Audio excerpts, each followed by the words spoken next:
नमस्कार, स्वागत है आपका। मेरा नाम है विपिन बेबाक। हमारे साथ स्टूडियो में मौजूद हैं कांग्रेस के वरिष्ठ नेता प्रोफेसर अरुणेश यादव। अरुणेश यादव, स्वागत है आपका। जी बहुत बहुत धन्यवाद सर।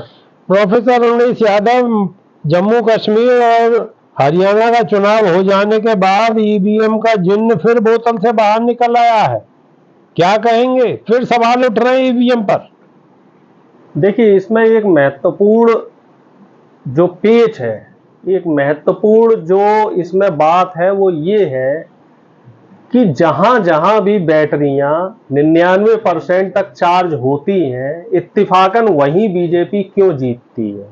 जहां पे ईवीएम की चार्जिंग 65%, 60% या 70% है, वहां बीजेपी को वोट कम क्यों मिलते हैं? इसे हम संयोग कहेंगे या प्रयोग कहेंगे?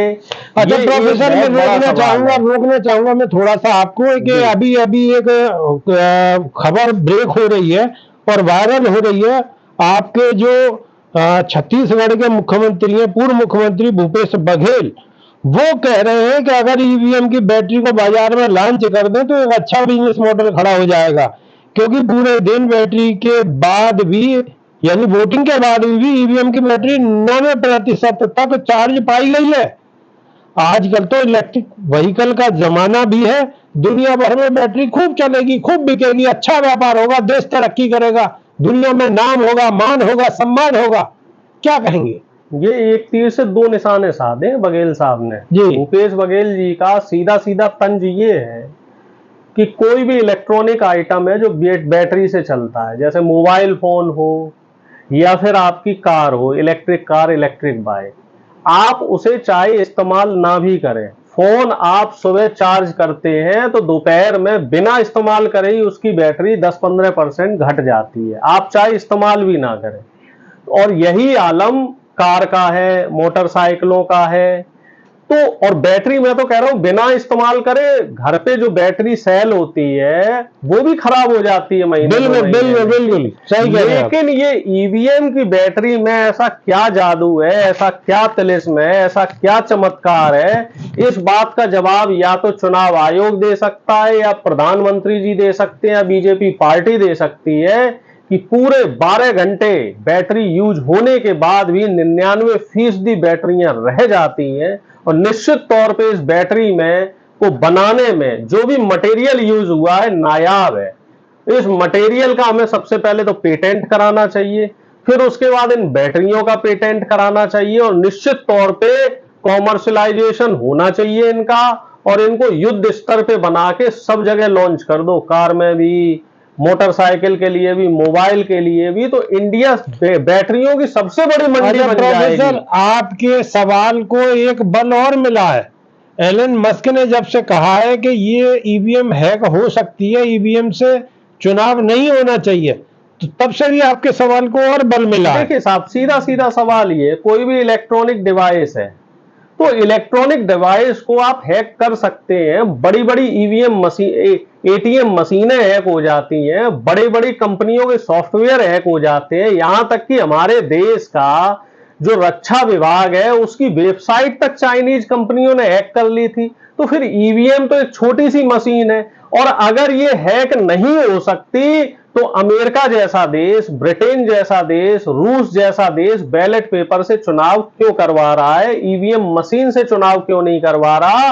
क्योंकि मशीनों में गड़बड़ियां होने की पूरी संभावना रहती है, और इन मशीनों का ही खेल खेल के बीजेपी सत्ता में काबिज है। और इनका एक मामला और है, सब जगह ये हैक नहीं करते, ये बड़ी चालाकी से देखते हैं कि कहां इनको ईवीएम में बदमाशी करनी है। जिन सीटों पे ये क्लोज मार्जिन में हार रहे होते हैं, यानी कि 5 या 10% का वोटों का फासला होता है, ये बदमाशी सिर्फ उन्हीं उन्हीं जगह करते हैं। और वो इन्हें जानकारी कैसे मिलती है? चुनाव आयोग इनके हाथ में, चुनाव आयुक्त इनके आरएसएस के लोग बनाए जाते हैं, सिस्टम में डीएम एसपी इनके आरएसएस के लोग बनाए गए हैं। अब तो सरकार ने एक विधेयक पारित कर दिया है कि आरएसएस की पाठशाला में सरकारी अधिकारी खुल्लम खुल्ला जा सकते हैं। पहले ये लोग दबे छुपे जाते थे, अब इनको खुली परमिशन है कि आप इधर शाखा ज्वाइन कीजिए, उधर ऑफिस आइए, ऑफिस से 2 घंटे की लीव लीजिए, फिर शाखा चले जाइए। तो मैं तो ये कहता हूं कि सारे सरकारी दफ्तरों में ही शाखा खुलवा दीजिए आरएसएस की, चुनाव आयोग में आरएसएस की शाखा खुलवा दीजिए, सीबीआई ईडी के दफ्तरों में आरएसएस की शाखा खुलवा दीजिए।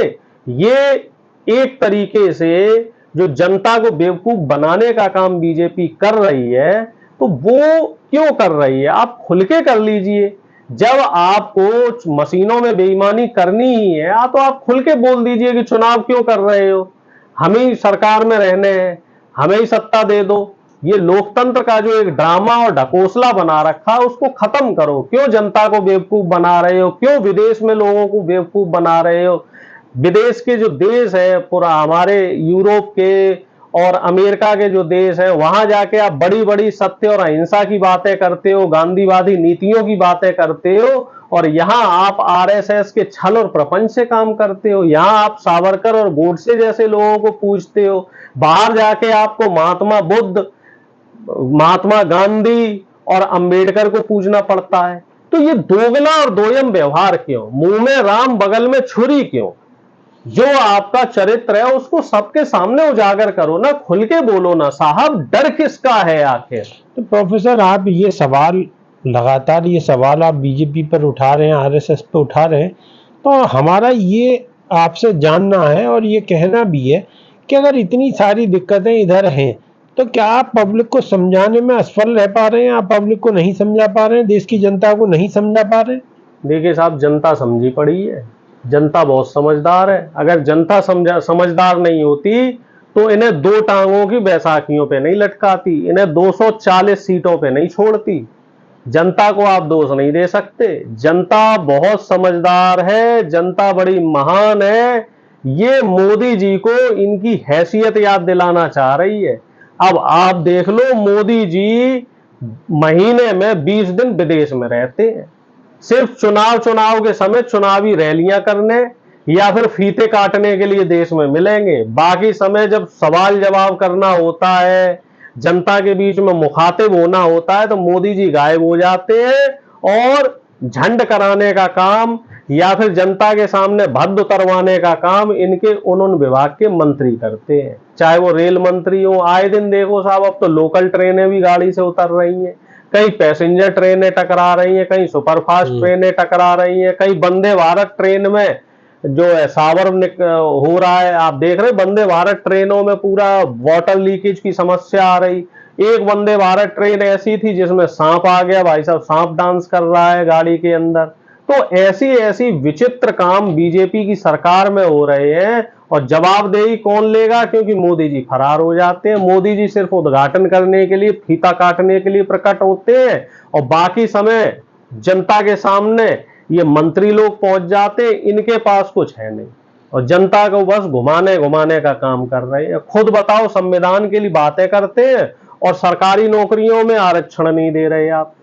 और नई बात और सुन लीजिए, मध्य प्रदेश, वो महाराष्ट्र में चुनाव है, और वहां जाके मोदी जी ये कह रहे हैं कि जब कांग्रेस को खतरा होता है तो कांग्रेस को संविधान ध्यान आता है। अरे भैया, हमारी पार्टी ने तो संविधान बनाया है, हमारी वजह से ही देश में लोकतंत्र चल रहा है। आपका बस चलता तो आप तो मनुस्मृति लगा देते, आपका बस चलता तो ये ईवीएम भी हटा देते और राजशाही लगा देते। ये बताइए कि शांतिपूर्ण तरीके से तिब्बत के कुछ बौद्ध भिक्षु लोग यहाँ दिल्ली में धरना दे रहे थे, उनकी जायज मांगे थी, उन मांगों को आपने नहीं सुना, उन लोगों से आप नहीं मिले और उनको डिटेन करके उनका जो धरना था वो बंद करा दिया। सोनम वांगचुक जी कई बार मतलब तिब्बत में भी वो अनशन पे बैठे रहे, वहां सरकार ने इनकी सुनवाई नहीं करी। दिल्ली में आए तो पहले उन्हें डिटेन कर दिया, फिर वो तिब्बत भवन के सामने कुछ दिन, 2 दिन 3 दिन उन्होंने धरना दिया, फिर वहां से भी उनको उठा के फेंक दिया। इसी तरह का काम इन्होंने पहले किया था, पहलवानों के लिए, किसानों के लिए, नौजवानों के लिए। अब महाराष्ट्र में ये कह रहे हैं कि साहब कांग्रेस किसान विरोधी है। आप ये बताइए कि 2 साल 3 साल आपने दिल्ली में किसानों की दुर्दशा कर दी, किसानों पे लाठियां चलवाई, किसानों पे गाड़ियां चढ़वाई, और वहां आप कांग्रेस को किसान विरोधी बता रहे हो, इंडिया गठबंधन को किसान विरोधी बता रहे हो। सरकार वहां 5 साल से आपकी है, आपने जनता के लिए कितने काम कर दिए, महाराष्ट्र के किसानों की कितनी कर्ज माफी कर दी, आप झारखंड में आके कह रहे हो कि कांग्रेस आदिवासियों की विरोधी है, तो भैया ये बताइए कि जो जितने जंगल है छत्तीसगढ़ के, उन्हें कौन खत्म कर रहा है? प्रोफेसर नरेश यादव, सोनम वांगचुक से जो है कांग्रेस के किसी भी नेता की मीटिंग हुई है, मुलाकात हुई है? देखिए, हम हर उस व्यक्ति के साथ हैं जो देश की मजबूती के लिए संघर्ष कर रहा है और जो देश की बेहतरी के लिए काम कर रहा है, चाहे वो किसी भी पार्टी ना, आप का हो। साथ तो है, लेकिन कोई तस्वीरें तो कहीं ऐसी। देखिए, हर जगह तस्वीरें आना जरूरी नहीं है। अच्छा, एकांत में बात हो गई है? हम उनके साथ हैं, मोरल सपोर्ट हमारा उनके साथ है। हमारे सभी नेताओं ने उनके पक्ष में ट्वीट किया, राहुल गांधी जी ने उनके लिए ट्वीट किया, खड़गे साहब ने उनके लिए ट्वीट किया। और जब जम्मू कश्मीर के चुनाव हुए थे तो सोनम वांगचुक जी के कुछ लोग थे, वो खड़गे साहब से मिले थे। जरूरी नहीं है कि डायरेक्ट मुलाकात हर जगह की जाए। कोई व्यक्ति अगर कहीं संघर्ष कर रहा है तो जो विपक्ष की पार्टी होने के नाते जो मोरल सपोर्ट देना चाहिए वो मोरल सपोर्ट हम लोग दे रहे हैं, लेकिन ये काम बीजेपी को करना चाहिए। जो जनता परेशान है, अगर बीजेपी नहीं कर पा रही है, अगर नहीं कर पा रही है बीजेपी, तो कांग्रेस को करना चाहिए भाई। वो भी तो फर्क है, देश की मजबूत पार्टी है, देश की दूसरे नंबर की सबसे बड़ी पार्टी है। फर्क है, बीजेपी क्यों नहीं कर पा रही?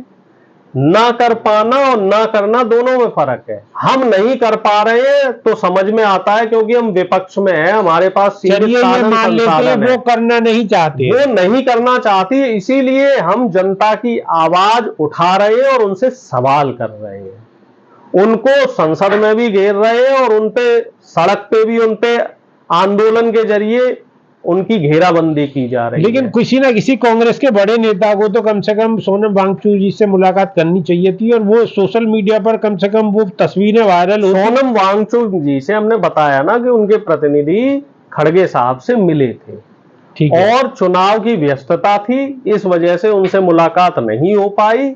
ये चुनाव का दौर खत्म हो जाएगा तो सोनम वांगचुक जी से बिल्कुल मुलाकात की जाएगी। अभी चुनाव एकदम से बीजेपी ने लगा दिए, लोग अपनी सुविधा के हिसाब से चुनाव करवाते। हरियाणा में इनकी तैयारी नहीं थी तो डेट आगे बढ़ा ली। अब मध्य प्रदेश, माफ कीजिएगा, महाराष्ट्र में इन्हें लग रहा है कि अगर देरी करेंगे तो हो सकता है चुनाव हार जाएं। हरियाणा में जीते हैं तो उसी फ्लो में इन्होंने महाराष्ट्र में चुनाव करवा दिए। ये अपनी सुविधा के हिसाब से चुनाव में रहते हैं और ये चुनाव मोड में ही रहते हैं। जनता के लिए काम करना इनके बस की बात नहीं है। इनको सिर्फ और सिर्फ हर जगह अपनी सरकार चाहिए, लेकिन जहां जहां इनकी सरकार है वहां इनसे पूछा जाए क्या जनता की बेहतरी के लिए कोई काम आप द्वारा किया गया है? जो आपने चुनावी वादे हरियाणा में किए थे उनमें से कितने वादे आपने पूरे कर दिए? काम तो कोई नहीं किया, बल्कि इन्होंने आरक्षण में आरक्षण और लगा दिया। जो काम हिडन एजेंडे इनके रहते हैं वो काम ये सबसे पहले करते हैं, और जो इनके चुनावी घोषणा पत्र, जिसे ये संकल्प पत्र कहते हैं, वो संकल्प पत्र कहीं ना कहीं इनका जुमला पत्र बन के रह जाता है। चलिए, जुमला पत्र है या संकल्प पत्र है, ये तो आने वाले आगे होने वाले चुनावों में जनता जवाब देगी इस चीज का, लेकिन फिलहाल तो जवाब जनता ने दे ही दिया है। अब उसमें आप चाहे ईवीएम को दोषी माने या कुछ भी माने, अभी आपको 5 साल बाहर बैठना ही होगा, और बीजेपी सत्ता में काबिज है तीसरी बार। तो अभी के लिए सिर्फ इतना ही, नई वीडियो में फिर रूबरू होंगे। प्रोफेसर साहब बहुत बहुत शुक्रिया, धन्यवाद, बहुत बहुत धन्यवाद, नमस्कार।